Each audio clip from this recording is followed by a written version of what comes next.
지금 한 주간에 가장 필요한 피곤한 시간이지만 하나님 이 밤 우리 주님을 만나고 싶은 그 마음 가운데, 정말 주님의 음성을 듣고 싶은 그 마음 가운데, 주님을 대면하고 싶은 그 갈급한 마음으로 하나님 우리가 이 자리에 나왔습니다. 주님, 우리 자신을, 우리의 모두를, 우리의 전부를 하나님 앞에 내어드립니다. 그리고 우리의 마음으로는 우리가 엎드려 하나님 앞에 굴복하며 엎드리며 하나님을 경배합니다. 우리 각자의 마음 가운데 하나님 찾아오시옵소서.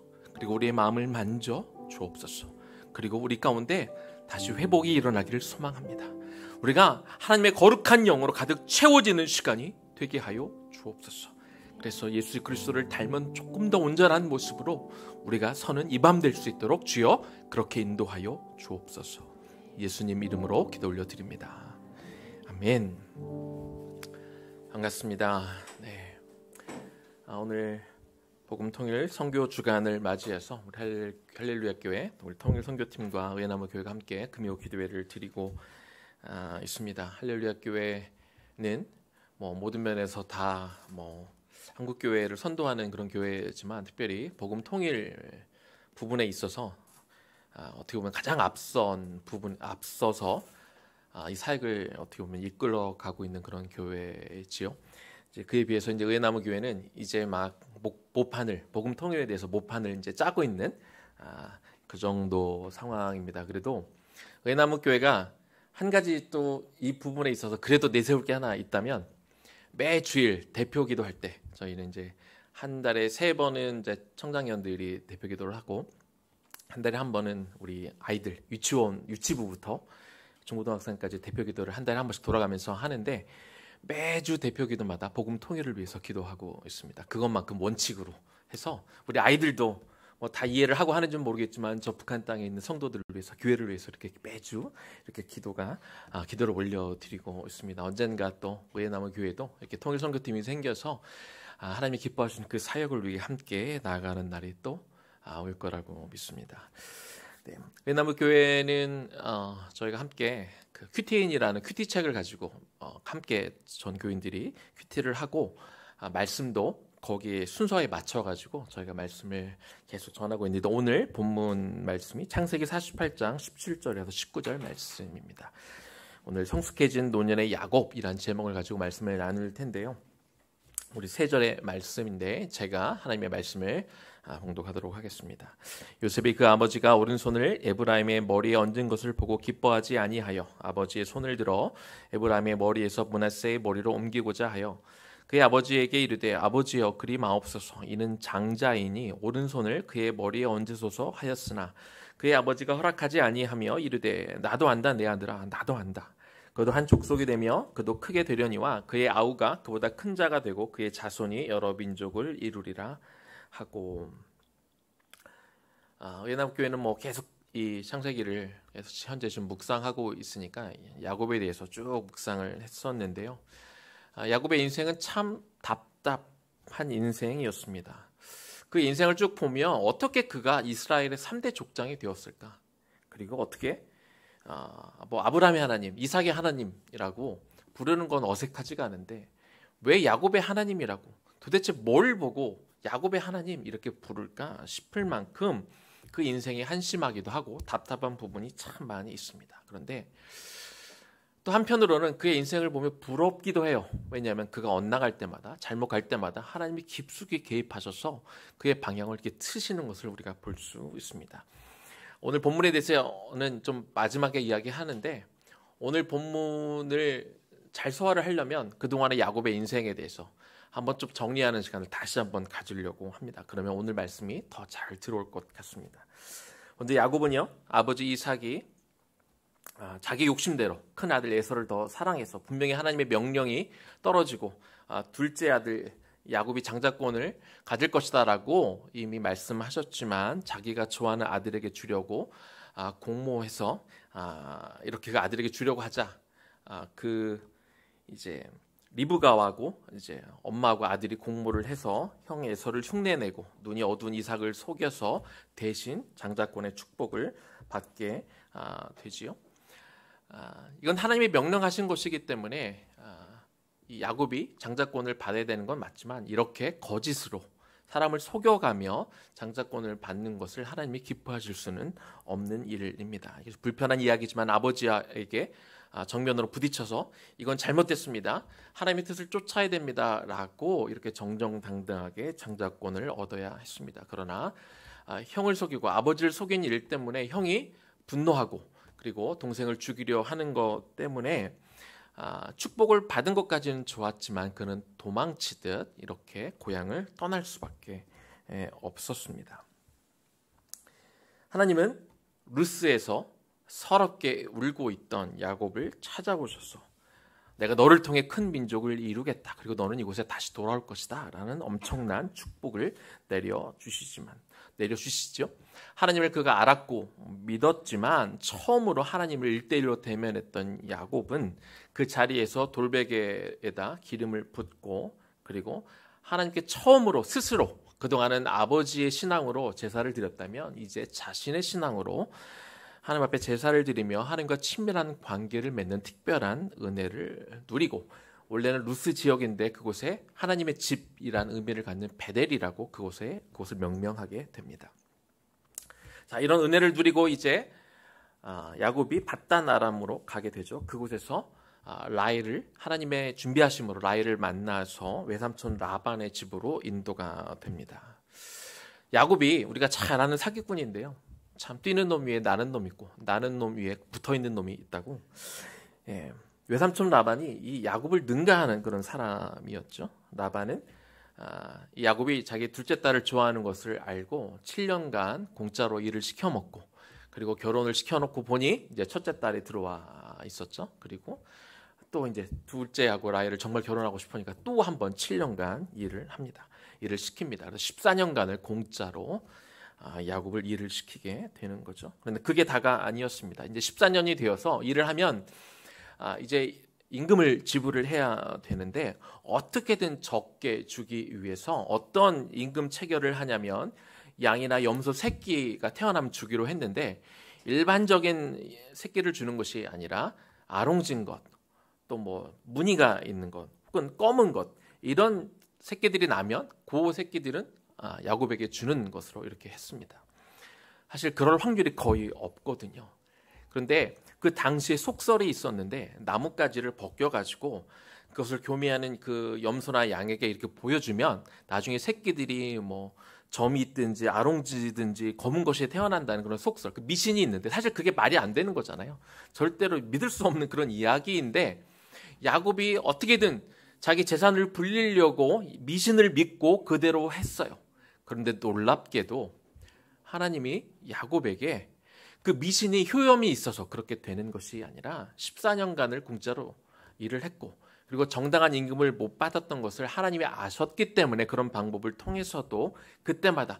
근데 또 외삼촌 라반이 웃긴 게 그때 그 임금의 조건을 10번이나 바꿔요. 검은 게 많이 나오면 아롱진 것으로 바꾸고 아롱진 것이 계속 나오면 또 다른 조건으로 계속 바꿔갔지만 하나님은 야곱에게 엄청난 재산을 형성하게 해주셨다는 거죠. 야곱의 재산이 많아지니까 라반과 그의 아들들이 이제 야곱을 시기하게 됩니다.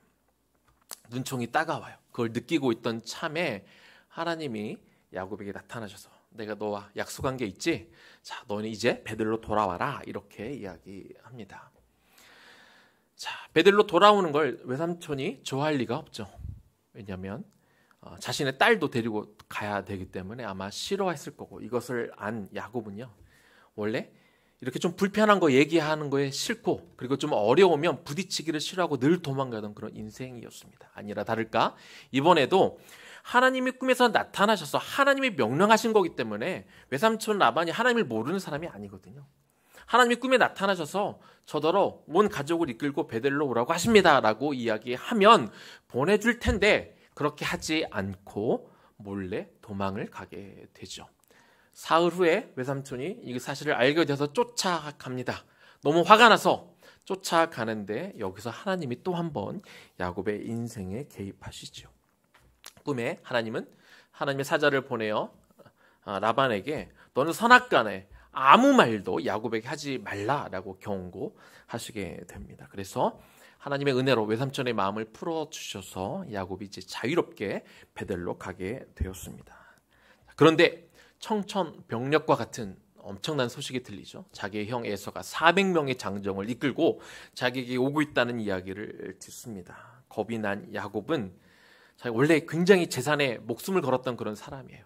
예전부터 원래 장자의 축복을 받으면 그 아버지 재산 2배 이상을 받는 그런 조건인데, 거짓말로 속이고 나오다 보니, 도망치듯 나오다 보니까 아버지의 재산을 하나도 받지 못하고 이렇게 나왔던 그런 사람이잖아요. 늘 재산에 대한 갈급함이 있었던 그런 사람인데, 자기가 죽게 생겼으니까 재산을 앞에다 보내놓고, 그리고 자기가 좀 덜 사랑하는 레아와 그 자식들을 앞에다 보내놓고, 자기가 정말 사랑하는 라헬과 그 가족들을 앞에다가 앞세워놓고 자기는 맨 뒤에 이렇게 남아 있습니다. 어떻게 해야 될지를 몰라서 다른 가족들은 다 야복강을 건넜는데 혼자 남아서 전전긍긍하고 있는 찰나, 하나님이 또 한 번 야곱의 삶에 개입하시죠. 하나님이 천사를 보내시고 그 갈급한 야곱이 이제 천사와 씨름을 하게 됩니다.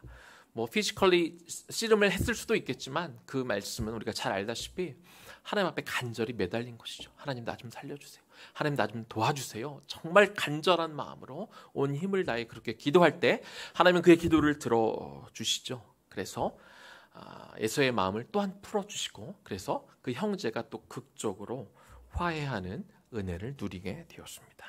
자, 이제 드디어 홀가분하게 모든 문제가 풀렸습니다. 이제 베델로 가기만 하면 되는데요. 근데 야곱은요, 참 일관성이 있는 사람입니다.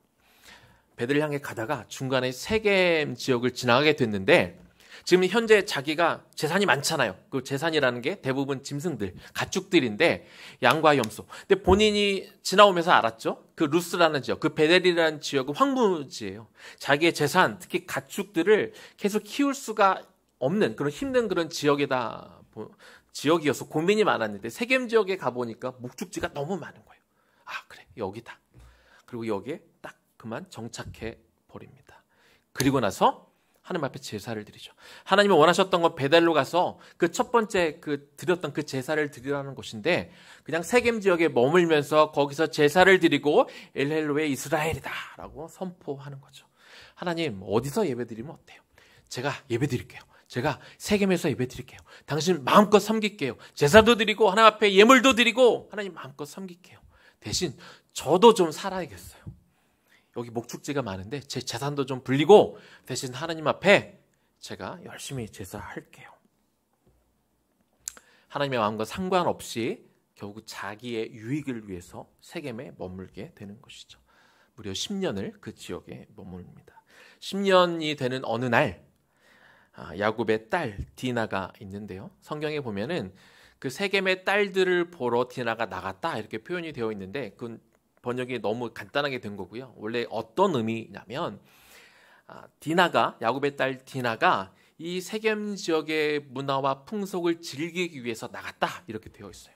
무슨 의미입니까? 벌써 10년이 되면서 그 지역의 가나안의 우상을 섬기던 문화, 향락 문화에 다 온통 젖어들어서 즐기러 나갔다는 거예요.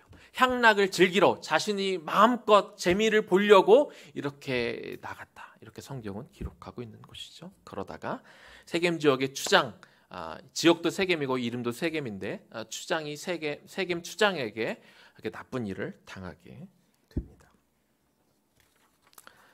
그 일을 겪고 나서 이제 야곱의 형제들이 화가 나서 이제 모의를 꾸미게 되죠. 그 세겜이라는 추장이 나쁜 일을 벌였지만 또 사모해서 그랬다며 결혼을 요청을 합니다.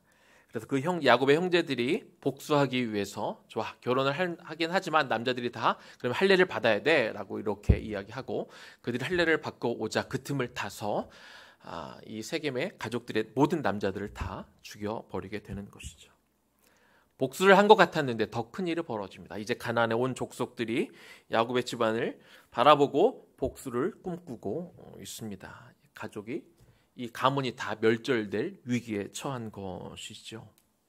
그런데 하나님은 또 한 번 야곱과 그 가족에게 개입하여 주십니다. 그래서 그들에게 먼저 나타나서 그들이 섬겼던 모든 우상들을 다 상수리 나무 아래 묻게 만들죠. 영어는 옥추리. 우리 의회나무 교회 영어 이름과 같은 그 상수리 나무. 그리고 그 상수리 나무는 또 어떤 나무로 알려져 있습니까? 옥추리는 예수님이 십자가에 달려 돌아가실 때 그 나무 십자가인데 그 나무가 옥추리로 되어 있다고 그러죠. 그래서 그 상수리 나무 아래 너희들이 모든 우상을 다 갖다 묻어라 라고 명령하셨고, 실제로 귀걸이를 빼고, 귀걸이는 당시 그 우상 문화를 상징하는 것들인데, 모든 그 우상들을 다 땅에 묻고 그곳을 떠나 드디어 베델로 가니까 하나님이 그 가나안 지역의 모든 족속들의 마음을 두려움을 심어줘서 꼼짝없이 그들이 야곱과 그 가족들이 지나가는 것을 볼 수밖에 없도록 그렇게 만드신 것입니다. 그래서 그렇게 야곱은 베들로 돌아가서 그곳에서 제사를 드리고, 그리고 다시 후로 고향 헤브론으로 돌아가게 되는 것이죠. 지금까지 야곱의 인생을, 여기까지 인생을 쭉 설명을 드렸는데, 저는 이 말씀을 이렇게 쓰면서요, 마치 제가 롤러코스터를 탄 것 같았어요. 막 오르락 내리락 오르락 내리락 막 뒤집어졌다 엎어졌다 하는 그 인생을 바라봅니다. 어쩌면 그런 인생이 이렇게 굴곡이 심하고 애도 아닌데 하나님이 개입하시지 않으면 안 되는 상황들이 어쩌면 이렇게 많았을까요?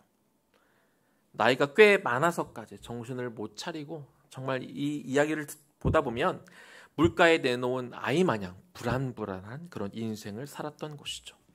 여기까지 인생만 보면 어떻게 이 사람이 야곱의 하나님이라고 불릴 만한 사람인가? 그런 의구심이 들만하는 것이죠. 그런데요, 야곱도 자기 인생이 이런 험한 인생이었다 고백을 합니다. 창세기 47장 8절과 9절 말씀입니다. 이건 나중에 바로 앞에 선 야곱이 바로에게 한 이야기입니다. 바로가 야곱에게 묻되 너의 나이가 얼마냐? 야곱이 바로에게 아뢰되 내 나그네 길의 세월이 130년이이다. 내 나이가 얼마 못 되니 우리 조상이 나그네 길의 연저에 미치지 못하나 내가 험악한 세월을 보내었나이다. 자기도 아는 거죠. 자기의 삶이 얼마나 험악했는지 그렇게 인정하게 됩니다. 그런데요, 나이 130세 이후에 야곱의 삶을 보면 비로소 야곱이 성숙해진 것을 우리가 볼 수 있는데, 그 두 가지 면을 오늘 좀 살펴보도록 하겠습니다. 성숙해진 야곱, 앞에다 사실 하나 붙이고 싶었어요. 드디어, 마침내, finally, eventually 성숙해진 야곱인데요. 이제 야곱은 나그네 인생임을 깨닫게 됩니다. 자, 창세기 47장 7절과 10절 말씀입니다. 요셉이 자기 아버지 야곱을 인도하여 바로 앞에 서게 하니 야곱이 바로에게 축복하며, 10절입니다. 야곱이 바로에게 축복하고 그 앞으로 나아오니라. 자, 이제 스토리를 좀 많이 건너뛰었는데요. 자, 야곱이 천하를 호령하던 애굽의 바로 왕을 만납니다. 이제 아들이 그곳에 총리가 되면서 이제 아버지가 이제 가족들이 다 내려오게 되면서 이제 바로 왕을 만나는 그런 장면이지요. 그런데 재밌는 거는요, 7절에 야곱이 바로 왕을 만나자마자 뭘 하냐면 바로에게 축복했다고 그렇게 기록하고 있습니다. 그리고 중간에 이야기는 잠깐 건너뛰고 10절, 이제 바로와 헤어지면서 또 뭘 했냐면 축복했다, 그리고 떠났다, 이렇게 기록하고 있습니다. 지금 야곱이 어떤 상태입니까? 빈털터리, 먹을 것도 없어서, 양식도 없어서 이렇게 자식들을 멀리 애국까지 보내야 했던 그런 상황인 것이죠. 그리고 그가 상대했던 사람이 누구라고요? 당시 최강대국이었던 애굽의 왕이었습니다. 그런 야곱이 그런 바로 왕을 축복했다는 거예요. 성경에 기록은 되어 있지 않지만 애굽 왕이 그 나이 많은 빈털터리 거지 같은 야곱이 자기를 축복할 때 속으로 사실 비웃지 않았을까요? 쥐가 뭔데 나를 축복하지? 라고 아마 생각했을 것입니다. 세상적인 관점으로는 그렇습니다. 어떻게 빈털터리가 세상을 주름잡는 왕을 축복합니까? 어떻게 아무것도 없는 자가 높은 권력을 가진 사람을 축복합니까? 어떻게 낮은 학식을 가진 자가 많은 학식을 가진 자를 축복합니까? 어떻게 돈이 없는 사람이 돈이 많은 사람을 축복합니까? 세상은 그렇게 축복하지도 않고 축복해봐야 받지도 않을 것입니다. 그러나 성경적인 관점에서 축복할 수 있는 권리는 다릅니다. 세상과 다릅니다. 야곱이 돈이 많아서, 그가 건강해서, 그가 높은 권세가 있어서 야곱을 축복한, 바로 왕을 축복한 것이 아니지요. 그는 험악한 인생을 살았고 그는 빈털터리이지만 그는 애굽 왕 바로가 없는 것이 있었습니다. 그것이 무엇이에요? 그가 믿는 하나님. 하나님이 있었기 때문에 그가 다른 것으로 바로를 축복한 것이 아니라 그가 믿는 하나님의 이름으로 바로를 축복한 줄로 믿습니다. 옛날 같은 예전에 야곱이었으면요 축복 못합니다. 왜? 물질이 중요한 사람이었으니까. 돈이 최고였던 사람이었으니까. 그래서 어떻게든 돈을 더 받아내려고, 임금을 받아내려고 외삼촌하고 싸웠던 사람 아닙니까?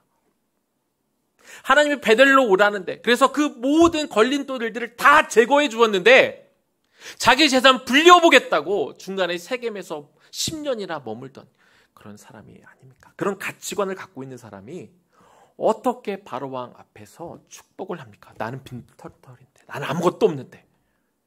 그러나 그의 가치관이 바뀌니까, 나의 130세가 돼서 비로소 그의 가치관이 바뀌니까 자기는 아무것도 없는 사람이었지만 그럼에도 불구하고 세상 최고의 권력자 바로왕을 축복할 수 있었던 것이죠. 야곱은요 나의 130세가 돼서 깨달은 게 있어요. 아까 우리가 읽었던 그 말씀 가운데 창세기 47장 9절을 다시 한번 보겠습니다. 야곱이 바로에게 아뢰되 내 나그네 길의 세월이 130년이다. 130세가 된 거예요. 내 나이가 얼마 못 되는데 다른 조상들에 비해서는 적죠. 우리 조상의 나그네 길의 연조에 미치지 못하나. 야곱은요 나이 130세가 돼서 깨달았어요. 우리 인생은 나그네 인생이다. 그가 형 에서와 장자권 싸움을 벌인 것도, 외삼촌 라반과 품삯 전쟁을 치른 것도 다 그의 물질에 대한 탐욕 때문에 그런 일들이 다 벌어졌습니다. 그런데 이제 하나님의 부르심을 받을 나이가 되니까 다 부질없구나. 내가 이 땅 가운데 가졌던 것, 손에 쥐어주었던 것들 중에 단 하나도 가져갈 수 없구나. 우리 인생은 아무것도 아닌 그냥 나그네와 같은 삶이구나 라는 것을 비로소 깨닫게 된 것입니다. 이렇게 그의 가치관이 바뀌고 나니까 우리 인생은 그저 나그네 인생이라는 것을 깨닫게 되니까 천하의 가장 큰 권력과 모든 것을 가지고 있는 바로왕 앞에서 야곱은 꿀릴 게 없는 거예요. 내가 꿀릴 게 뭐 있어? 이거 돈 아무것도 아닌데? 권력 아무것도 아닌데? 그게 아무것도 아니라는 것이 깨달아지니까 바로왕 앞에서 당당하게 하나님의 이름으로 그를 축복할 수 있었던 것입니다. 야곱이 조금만 젊었을 때 이걸 깨달았으면 얼마나 좋았을까요? 그가 우리 인생은 그냥 나그네 인생이야 라고 젊었을 때 깨달았어. 그런 물욕을 버렸더라면 이런 롤러코스터와 같은 인생을 살지 않아도 되었을 것입니다. 저 여러분도 마찬가지죠. 우리가 하루라도 빨리 우리 인생이 나그네 인생이라는 것을 깨닫게 되면, 아니 이미 다 들어서 알고 있죠. 머리로 지식으로 모르는 사람이 누가 있습니까? 그러나 이것이 정말 내 삶의 지표가 되고 이것이 내 가치관이 될 때 우리의 삶이 바뀌게 될 줄로 믿습니다. 성숙해진 야곱 두 번째 면모입니다. 인간적인 생각을 내려놓고 하나님의 뜻을 비로소 쫓았습니다. 오늘 본문이 있었던 창세기 48장은요, 이제 야곱의 생의 마지막을 보여주고 있습니다. 이제 야곱은 임종을 앞두고 있었는데 1절에 보니까 그는 병들었다 그러고 10절에 보니까 나이가 많아서 눈이 안 보인다 이렇게 이야기하고 있습니다. 아버지 야곱이 이제 갈 때가 되었다는 소식을 들으니까 요셉이 자기 두 아들 므낫세와 에브라임을 데리고 야곱에게 찾아옵니다. 너무 기력이 없어서 야곱은 병상에 누워 있었습니다. 그런데 요셉이 두 아들을 데려왔다는 이야기를 듣고 그가 마지막 힘을 짜내서 이제 침상에 앉습니다. 그런데요, 우리가 한 가지 알아야 될 게 있어요. 저도 이번에 말씀을 묵상하면서 새로 제가 깨달았는데, 에브라임과 므낫세는 요셉의 아들이기도 한데요. 그런데 야곱의 아들이기도 합니다. 이게 뭔 소리냐인지 참 헷갈리실 텐데, 자, 므낫세와 에브라임은 기본적으로 요셉의 아들인데요. 그런데 야곱의 아들이기도 합니다. 창세기 48장 5절입니다. 내가 애굽으로 와서 너에게 이르되 전에 애굽에서 네가 낳은 두 아들 에브라임과 므낫세는 내 것이라. 지금 야곱이 이야기합니다. 너의 두 아들 에브라임과 므낫세는 내 것이다. 나 야곱 것이다. 르우벤과 시므온처럼, 르우벤과 시므온은 야곱의 아들들이죠. 이 두 아들도 내 것이 될 것이다. 자, 지금 무슨 얘기를 하고 있는 거냐면요. 하나님의 섭리에 따라 장차 야곱의 12아들이 이스라엘의 12지파가 돼서 이스라엘을 이루어 갈 건데, 그런데 야곱의 12아들 중에 장자였던 르우벤이요, 어미의 침상을 더럽힘을 통해 그 장자권을 박탈당합니다. 자, 그런데 이런 법이 있어요. 그 야곱의 아내가 둘이잖아요. 레아가 있고, 레아의 첫 번째 아들이 르우벤인데 침상을 더럽혀서 장자권을 박탈을 당했습니다. 그러면 장자권이 누구한테 가냐? 첫 번째 아내의 두 번째 아들에게 가는 것이 아니라 두 번째 아내의 첫 번째 아들에게로 장자권이 갑니다. 그래서 11번째 아들인 요셉이 장자권을 얻게 되는 거예요. 자, 그런데 장자는 일반 아들보다 2배의 축복을 받게 되는데, 자, 그래서 지금 어떻게 이야기가 돌아가고 있는 거냐면, 자, 여러분 요셉 지파라고 들어보셨어요? 요셉 지파는 없어요. 12지파 중에 요셉이 11번째 아들인데, 요셉의 두 아들 므낫세와 에브라임이 각각 지파가 되는 거예요. 그래서 요셉의 이름이 빠지고 2배의 축복을 주기 위해서 그 아들인 에브라임과 므낫세가 그 곳에 2개 들어가서 요셉의 그 자녀 둘이 2배의 축복을 받아 다른 형제들은 한 명씩만 올라가는데 두 아들이 이렇게 이름이 올라가는 거죠. 근데 학렬이 안 맞잖아요. 다 야곱의 아들들인데 두 사람은 손자니까 학렬이 안 맞아서 나중에 이 므낫세와 에브라임을 야곱이 자기 아들로 입양해요. 손자인데 아들로 입양을 하게 되는 것입니다.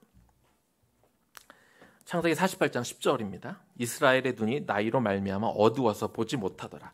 요셉이 두 아들을 이끌어 아버지 앞으로 나아가니 이스라엘이 그들에게 입맞추고 그들을 안고, 자, 여기서 그들을 안고라고 하는 말은 그냥 단순히 알았다는 말이 아니라 히브리어 원어상으로 양자로 입양하는 절차라고 그렇게 얘기해요. 그래서 아들로 입양을 해서 같은 아들의 손자지만 아들의 레벨로 가서 에브라임과 므낫세가 12지파의 고난을 받게 되죠.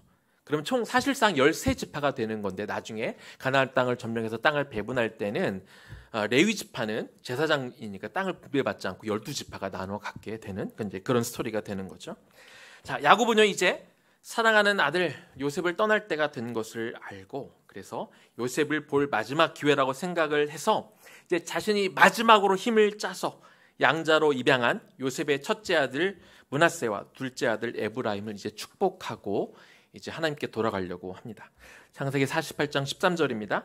오른손으로는 에브라임을 이스라엘의 왼손을 향하게 하고 왼손으로는 므낫세를 이스라엘의 오른손을 향하게 하여 이끌어 그에게 나아가매. 자, 요셉은요 지금 아버지가 눈이 어두우니까, 자, 장자에게 그때 축복기도 하면 장자의 오른손으로 장자의 그 머리를 이렇게 대게 했거든요.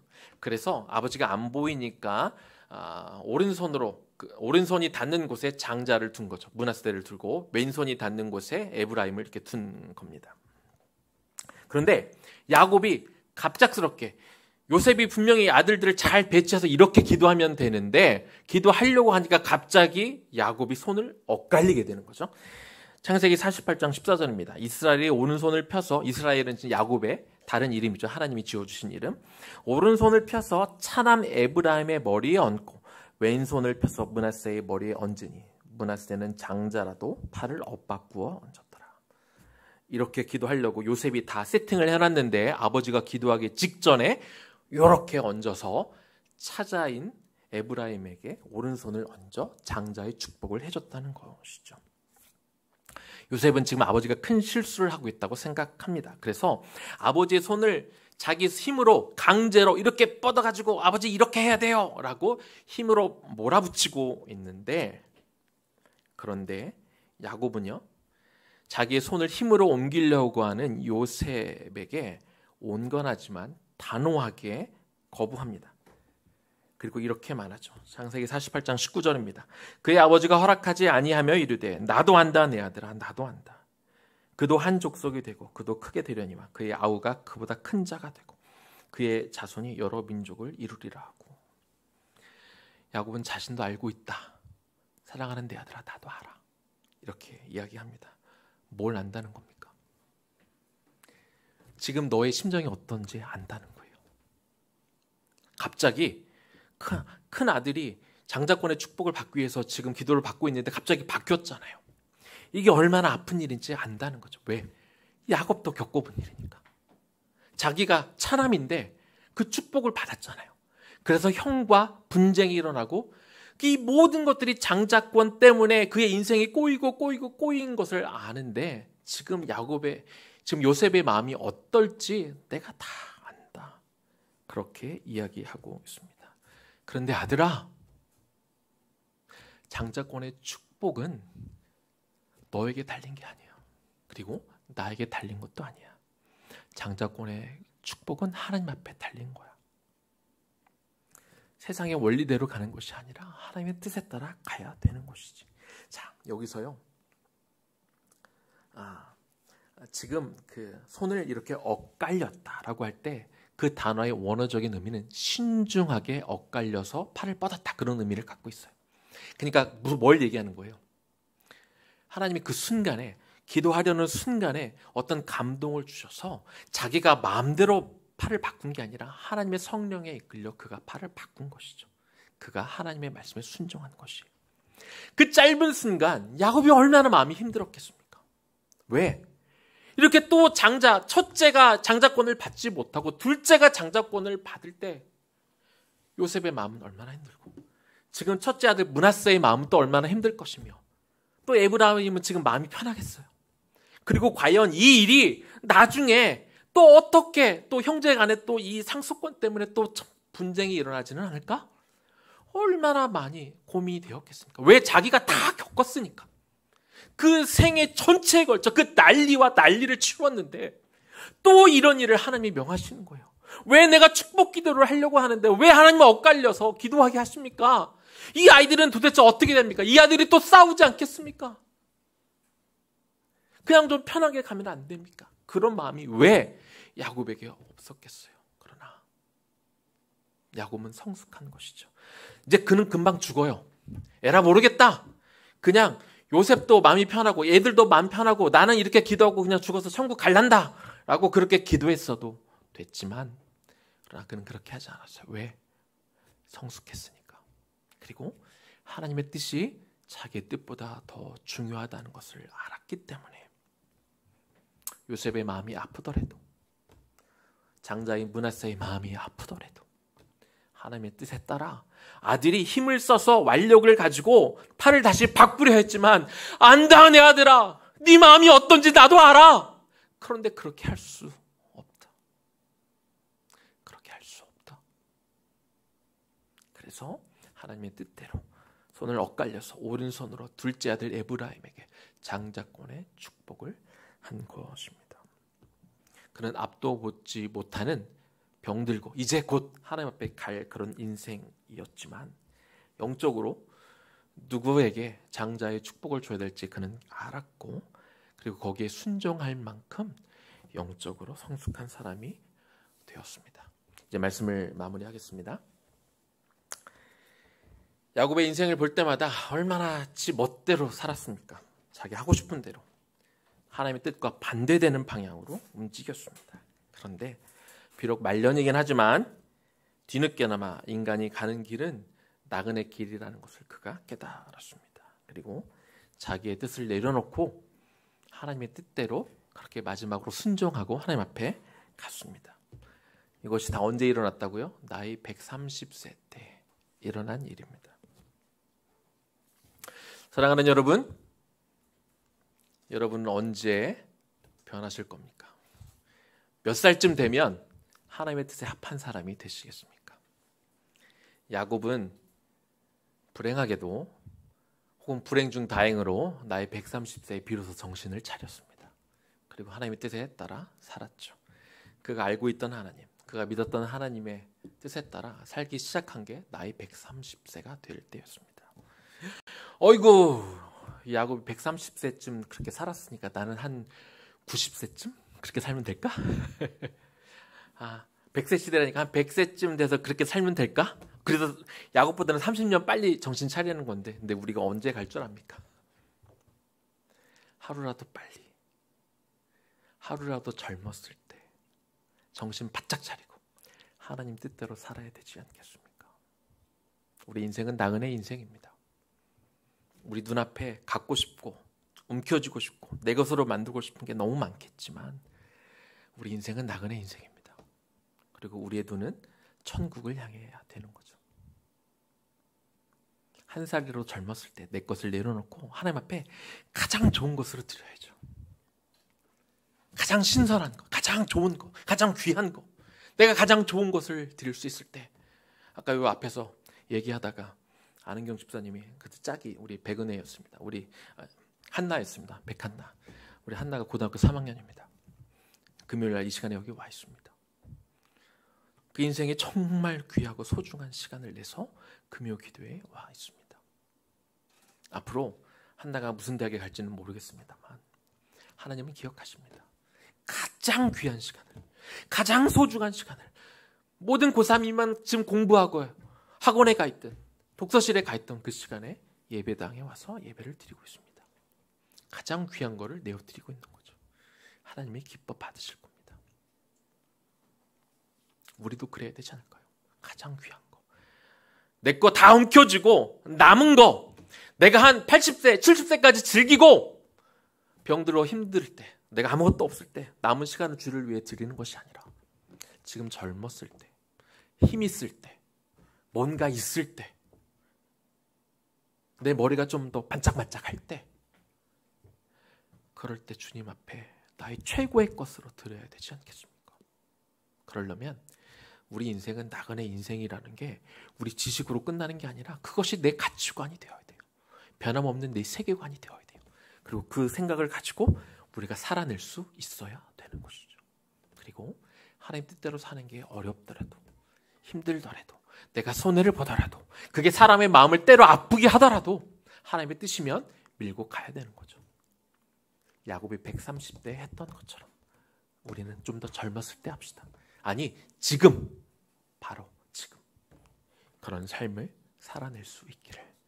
그래서 성숙한 130세의 야곱이 아니라 지금 여러분의 나이 10대, 20대 때, 30대, 40대, 50대, 지금도 늦지 않았습니다.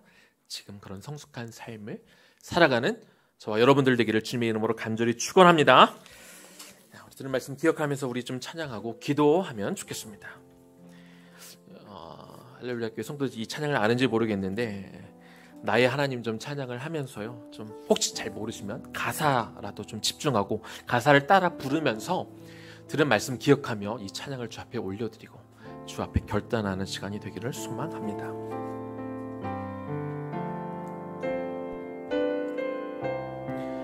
나의 사랑 너는 어여쁘고 참 귀하다. 나의 사랑 너는 어여쁘고 참 귀하다. 어느 보석보다 귀하다. 내가 사랑스럽지 않을 때 너를 온전히 사랑하고 너와 함께하려 내가 왔노라. 주의 사랑, 주의 사랑, 이 사랑은 결코 변치 않아. 모든 계절 돌보시네. 푸른 마르고 굳으시느나 주의 말씀은 신실해. 실수가 없으신 주만 바라라. 처음부터 다시 한번 찬양합니다. 나의 사랑, 나의 사랑 너는 어여쁘고 참 귀하다. 어느 보석보다 귀하다. 내가 사랑스럽지 않을 때 너를 온전히 사랑하고 너와 함께하려 내가 왔노라. 주의 사랑, 주의 사랑, 이 사랑은 결코 변치 않아. 모든 계절 돌보시네. 푸른 마르고 꽃이 증시드나 주의 말씀은 신실해 실수가 없으신 주만 바라라. 주님의 나라와 뜻이 주님의 나라와 뜻이 나의 삶 속에 임하시며 주님 알기를 주만 보기를 소망해 거룩히 살아갈 힘과 거룩히 살아갈 힘과 두려움없는 믿음 주실 나의 하나님 완전한 사랑 찬양해. 주님의 나라와 뜻이 주님의 나라와 뜻이 나의 삶 속에 임하시며 주님 알기를 그리고 주만 보기를 소망해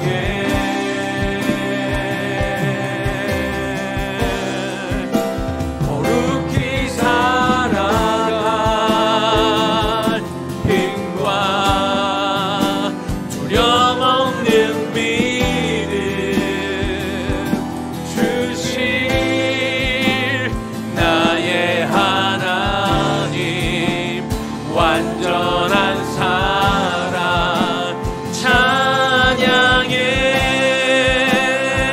그 하나님의 이름을 찬양하며 나갑니다. 찬양하리 찬양하리 만군의 주 영원히 함께 하시네 존귀하신 사랑의 왕 영원히 통치하시네 찬양하리 만군의 주 찬양하리 만군의 주 영원히 함께 하시네 존귀하신 사랑의 왕 영원히 통치하신 주님의 나라와 뜻이 주님의 나라와 뜻이 나의 삶 속에 임하시며 주님 알기를 주만 보기를 소망해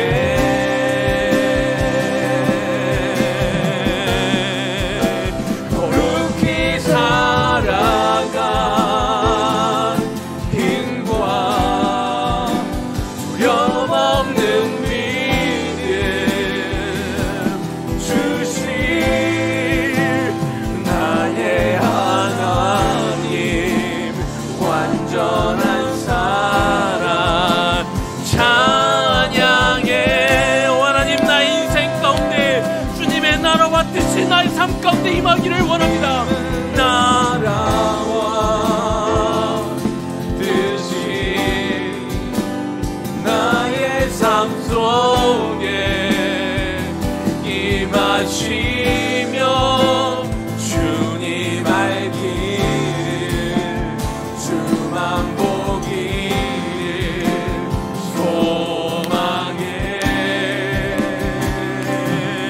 아멘. 하나님 우리에게 거룩히 살아갈 힘과 우리가 하나님을 믿는 그 신앙 가운데 하나님 세상에 부딪히고 맞서는 것을 두려워하는 그 믿음을 하나님 우리에게 주시옵소서. 하나님 그분이 나의 하나님인 줄로 믿습니다.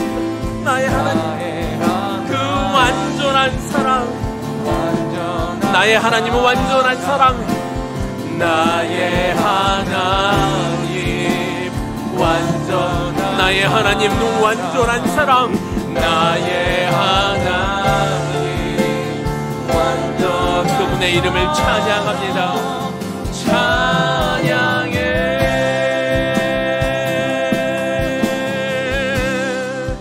네, 한번 같이 기도합시다.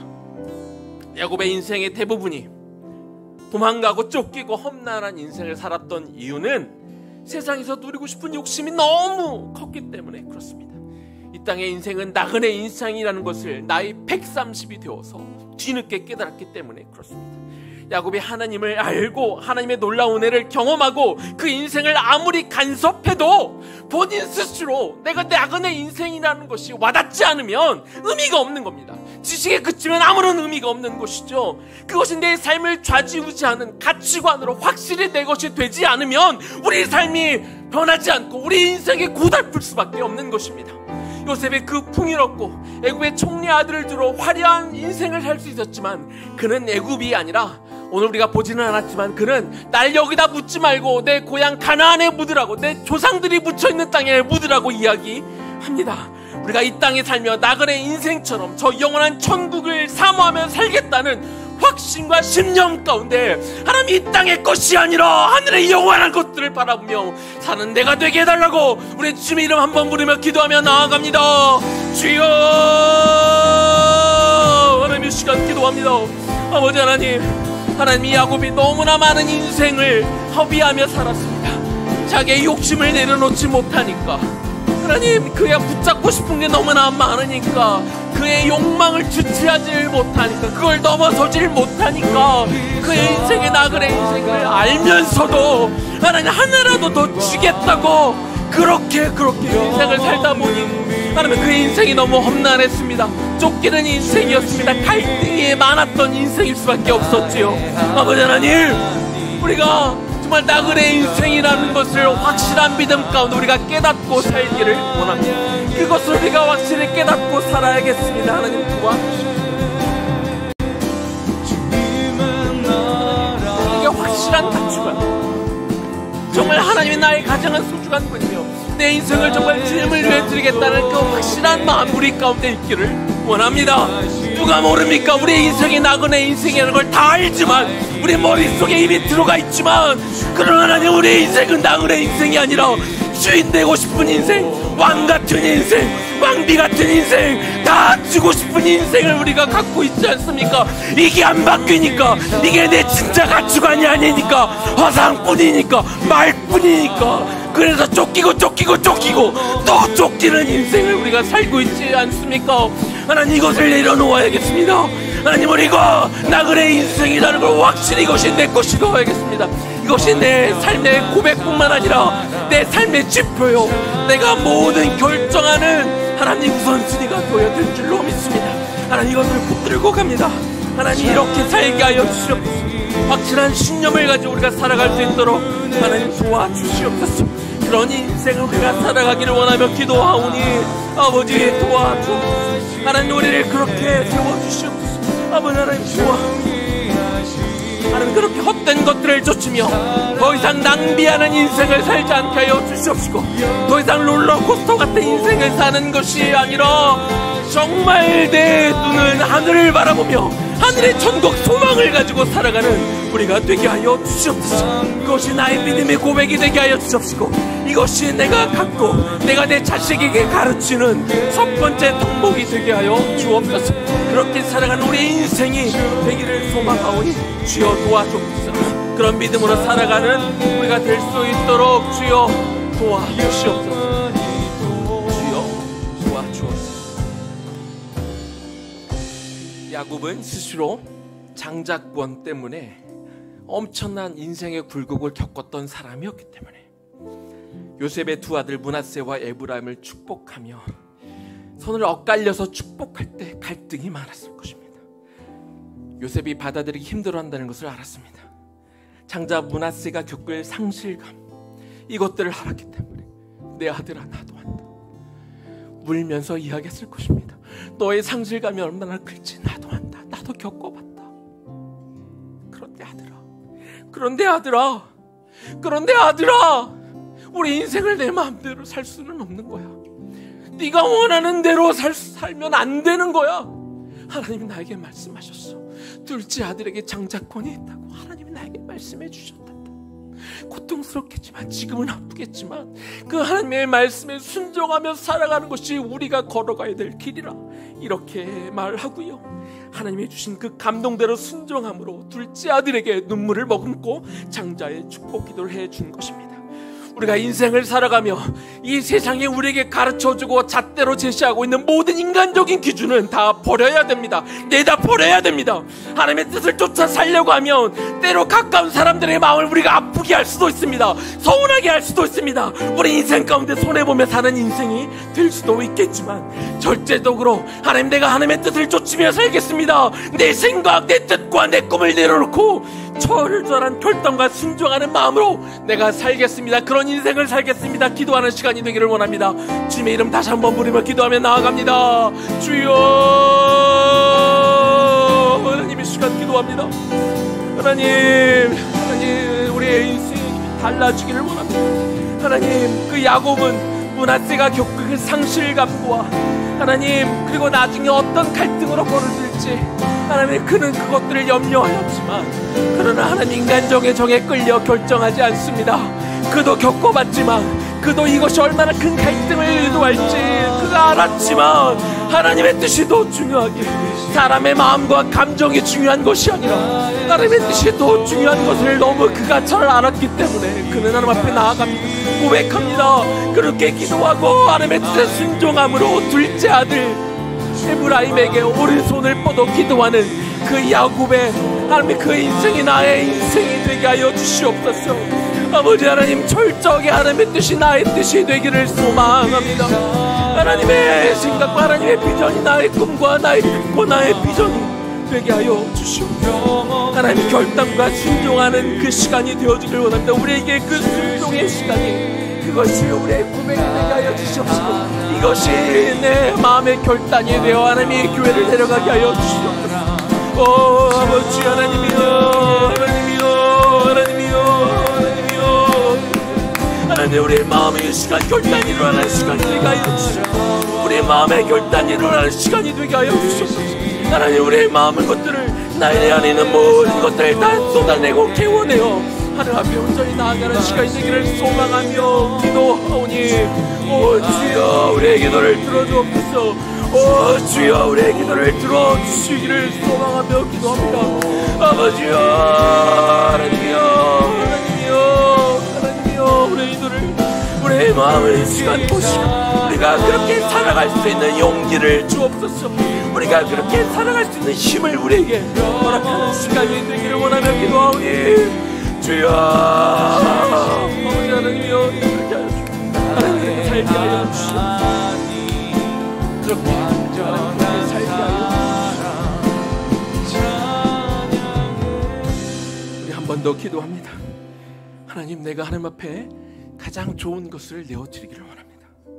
하나님, 내가 한 살이라도 더 젊었을 때 내가 갖고 싶은 것, 누리고 싶은 것 다 갖고 나서 말년에 그 남은 것 다 쓰다 남은 것 드리는 인생이 되지 않기를 원합니다. 하나님, 내 삶의 가장 좋은 것으로 하나님, 이 시간 내가 주님께 드리기를 소원합니다. 하나님, 나의 좋은 것을 받아주시옵소서. 내가 그렇게 살게 하여 주시옵소서. 나의 최고의 것을 드리는 그런 인생을 살게 해달라고 다시 한번 주님의 이름 부르며 기도하며 나아갑니다. 주여,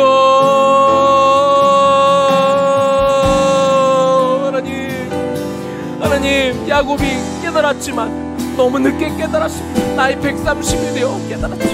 하나님, 그러나 우리는 젊었을 때, 지금 바로 이 시간에, 나의 가장 젊었을 이 시간에, 오늘 내 가장 좋은 것을 주님 앞에 내어드리기를 원합니다. 가장 귀한 것을, 하나님, 나의 가장 최고 좋은 것을 주님께 내어드리기를 원합니다. 쓰다 남은 게 아니라 내가 쓰다 내가 누리다 남은 것들을 주님 앞에 드리는 인생이 아니라 주님 앞에 가장 좋은 것을 내어드리는 그런 인생을 주여 우리가 살게 하여 주시옵소서. 그런 하나님 앞에 빛나는 것을, 나의 최고의 것을 내어드리는 것이 나의 기쁨이 되게 하여 주시옵소서. 나의 좋은 것을 내어드리는 자가 될 때 하나님 우리에게 더 좋은 것으로 하나님 우리에게 돌려주실 줄로 믿습니다. 그 믿음을 가지고 우리가 살아가기를 원하며 기도합니다. 하나님 이것이 우리의 믿음이 되기를 원합니다. 이것이 나의 예술이 되기를 원하고 이것이 나의 참 모습과 신앙이 되기를 원하며 기도합니다. 아버지 하나님, 그런 인생을 우리가 살게 하여 그런 인생을 우리가 살게 하여 주시옵소서. 하나님 우리의 죄의 것을 주님 앞에 내어드리는 인생이 되게 하여 주시옵소서. 그럴 만한 자격과 그럴 만한 우리 하나님 앞에 하나님 내가 무엇을 드리고 있습니까? 내가 지금 무엇을 주님께 내어드리고 있습니까? 하나님의 꼬깃꼬깃 정말로 최소한의 것만 내가 내어드리고 있지는 않습니다. 하나님 이 시간 주님께 나의 최고의 것, 가장 귀한 것, 가장 비싼 것, 그것을 내어드릴 수 있는 그런 인생을 우리가 살아낼 수 있도록 주여 도와주시옵소서. 주여 주님의 나라와 뜻이 주님의 나라와 뜻이 나의 삶 속에 임하시며 주님 알기를 주만 보기를 소망해.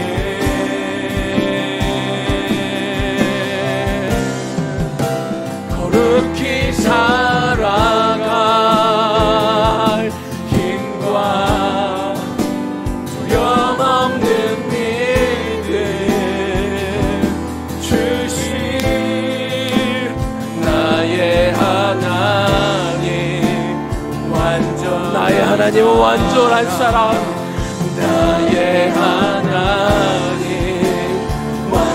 나의 하나님 완전한 사랑, 나의 하나님 완전한 사랑 찬양해. 주님, 내 인생의 가장 좋은 것을 이 시간 주님 앞에 내어드리기를 원합니다.